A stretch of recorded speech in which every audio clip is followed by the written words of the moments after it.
Assalamualaikum warahmatullahi wabarakatuh. Halo semuanya, perkenalkan nama saya Firda Hairunisa dengan NIM 17144230054 dari program studi D4 Pemasaran Digital kelas A. Baik, untuk pertanyaan yang pertama itu adalah jelaskan prinsip dasar pengembangan diri yang dijelaskan dalam video. Bagaimana setiap prinsip itu dapat diterapkan dalam kehidupan sehari-hari. Nah, jadi prinsip dari pengembangan diri dari video itu terdapat 8 pilar. Yang pertama itu adalah membuat planning dan juga berpikir secara jangka panjang. Nah, setiap hidup seseorang itu haruslah membuat planning, karena dengan planning ini kita bisa mengetahui kira-kira apa yang menjadi tujuan hidup kita. Nah, untuk membuat planning ini haruslah secara perlahan dan juga secara hati-hati. Kemudian yang kedua itu adalah bisa mengidentifikasi kekuatan diri sendiri. Nah, karena kita bisa membuat planning itu tentu saja kita harus melihat terlebih dahulu nih, kira-kira kelebihan ataupun kekuatan apa yang dimiliki oleh diri sendiri. Nah, dari kita bisa mengintrospeksi kira-kira kelebihan dan juga kekuatan apa yang dimiliki, itu kita bisa mengetahui kira-kira tujuan hidup kita nih mau ke arah yang kemana, seperti itu. Kemudian yang ketiga itu adalah melakukan tujuan. Nah, setelah membuat planning dan juga setelah mengintrospeksi kelebihan diri, tentu saja kita harus melakukan tujuan kita, karena tidak mungkin kita hanya membuat planning saja. Itu mungkin mimpi kita itu akan menjadi angan-angan belaka saja, maka dari itu harus ada action di dalamnya. Kemudian yang keempat itu adalah berpikir secara positif.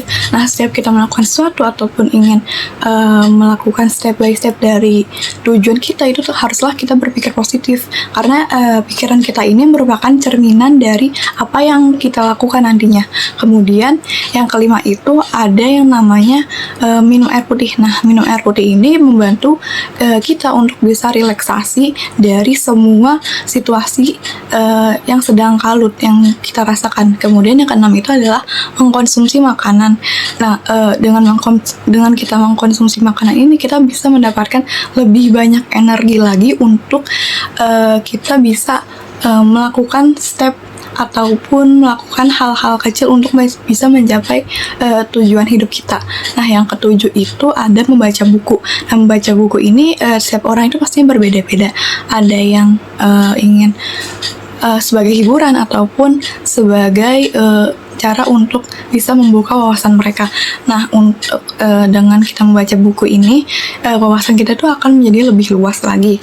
Dan juga untuk bisa mengembangkan diri tentunya perlu pengetahuan yang lebih dalam lagi, yang lebih luas lagi untuk bisa membuka pemikiran dan juga mata kita. Karena seperti yang biasa orang-orang katakan bahwa buku ini adalah jendela dunia. Kemudian yang terakhir itu adalah menonton TED Talks. Mungkin ini menonton TED Talks itu sebagai referensi buat orang-orang yang kurang berminat untuk membaca. Nah, jadi untuk bisa menonton TED Talks ini, orang-orang tuh bisa terbuka juga wawasannya seperti membaca buku. Kemudian mungkin bisa menambah wawasan mereka juga tentang hal-hal apa saja yang sebelumnya mereka tidak tahu. Nah, untuk TED Talks ini mungkin cocok bagi orang-orang yang cara belajarnya itu lebih ke visual dan juga audio. Baik, untuk pertanyaan yang kedua itu adalah pilih salah satu dari 8 prinsip yang menurut Anda paling relevan dengan tantangan yang sedang Anda hadapi. Jelaskan mengapa Anda memilih prinsip tersebut dan bagaimana cara Anda untuk mengimplementasikannya. Dari ke-8 prinsip tersebut, mungkin yang relevan bagi diri saya itu adalah berpikir positif. Saya senantiasa mengupayakan diri saya untuk bisa berpikir positif terhadap situasi ataupun hal apapun yang terjadi dalam hidup saya.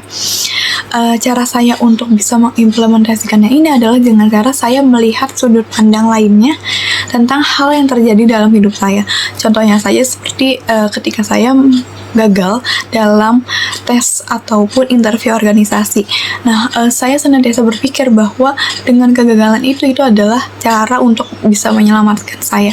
Mungkin saja dengan saya join di organisasi itu, mungkin saja ada masalah ataupun hal-hal yang tidak bisa saya tangani.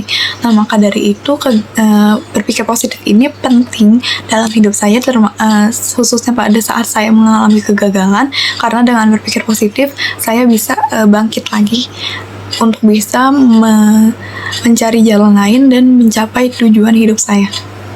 Baik, untuk pertanyaan yang nomor 3, yaitu dalam video dijelaskan pentingnya disiplin diri sebagai salah satu pilar pengembangan diri.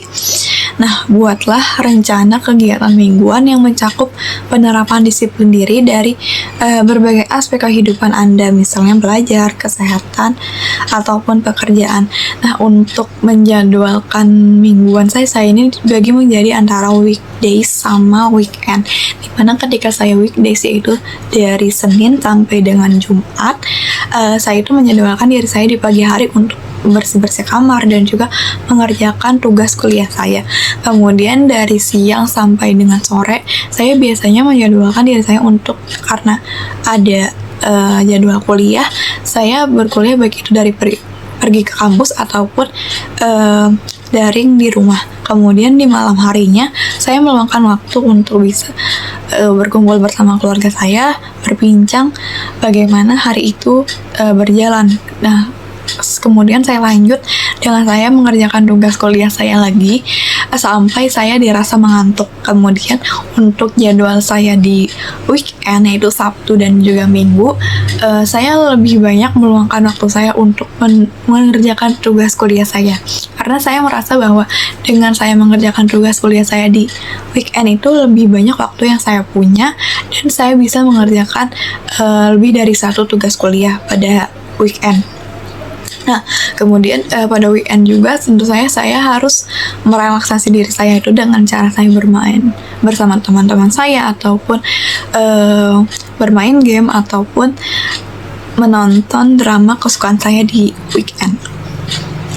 Untuk pertanyaan yang nomor 4, yaitu diskusikan bagaimana pengaturan waktu dan juga prioritas dapat membantu dalam pengembangan diri.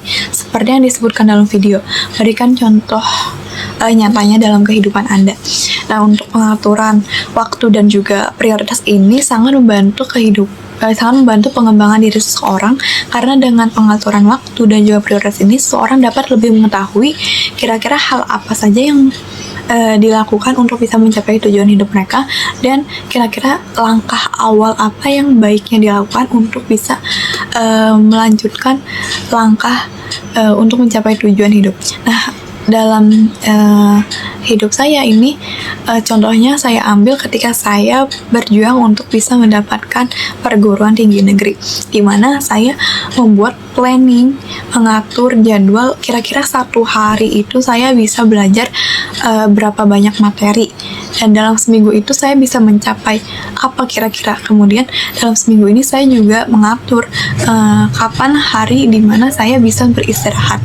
Nah, kemudian untuk dalam hal prioritas, karena saat itu saya memilih jurusan yang berhubungan dengan hitung-menghitung, jadi saya memprioritaskan diri saya untuk lebih fokus ke materi yang berhubungan dengan hitungan, karena saya saat itu juga lebih suka dengan pelajaran yang berhubungan dengan angka. Untuk pertanyaan yang nomor 5 itu adalah bagaimana cara menjaga konsistensi dan menerapkan prinsip-prinsip pengembangan diri untuk jangka panjang. Berikan 2 strategi yang Anda dapat pelajari dari video untuk tetap termotivasi. Nah, mungkin strategi yang pertama itu adalah mengambil langkah pertama dengan hal-hal yang mungkin dirasa mampu untuk melakukannya. Nah, ambil langkah pertama ini dengan hal-hal yang menurut pemikiran kita itu bisa menghasilkan hasil yang baik, dan kemudian melakukan step berikutnya dengan cara hati-hati dan juga secara perlahan. Kemudian strategi yang kedua itu adalah melihat bagaimana usaha untuk sampai ke titik ini, dan juga tujuan awal kenapa saya bisa melakukan step-step ini gitu. Karena tidak mudah bagi seseorang untuk bisa mencapai titik seperti yang sekarang, entah itu melihat usaha dan juga waktu yang telah dihabiskan untuk bisa sampai di titik sekarang, dan juga melihat kira-kira apa sih yang akan saya dapatkan ketika saya bisa menyelesaikan step ini. Kira-kira hal indah apa yang akan saya dapat di tujuan saya nantinya. Nah, untuk pertanyaan nomor 6 yaitu jelaskan bagaimana penerapan prinsip perbaikan berkelanjutan dapat membantu Anda dalam mencapai tujuan jangka panjang. Nah, dalam setiap step itu pasti tentu saja ada yang namanya kesalahan ataupun permasalahan, baik itu yang fatal ataupun yang kecil. Nah, cara terbaiknya itu adalah dengan seorang memperbaiki kesalahan tersebut dan juga belajar dari kesalahan tersebut agar tidak terulang kembali. Introspeksi dari kesalahan ini penting bagi seseorang supaya mereka ini lebih berhati-hati untuk langkah selanjutnya agar tidak mengulangi kesalahan yang sama dan juga mengambil keputusan yang baik agar tidak terjadi kesalahan yang lebih fatal lagi. Nah, kemudian dari introspeksi ini juga akan mengantarkan seseorang ini kepada tujuan jangka panjang hidup mereka, karena kesalahan ataupun permasalahan yang terjadi ini bukanlah sebuah alasan untuk seorang merasa ketakutan ataupun memutuskan untuk berhenti dalam mencapai tujuan hidup mereka. Sekian yang dapat saya sampaikan, kurang lebihnya mohon maaf. Wassalamualaikum warahmatullahi wabarakatuh.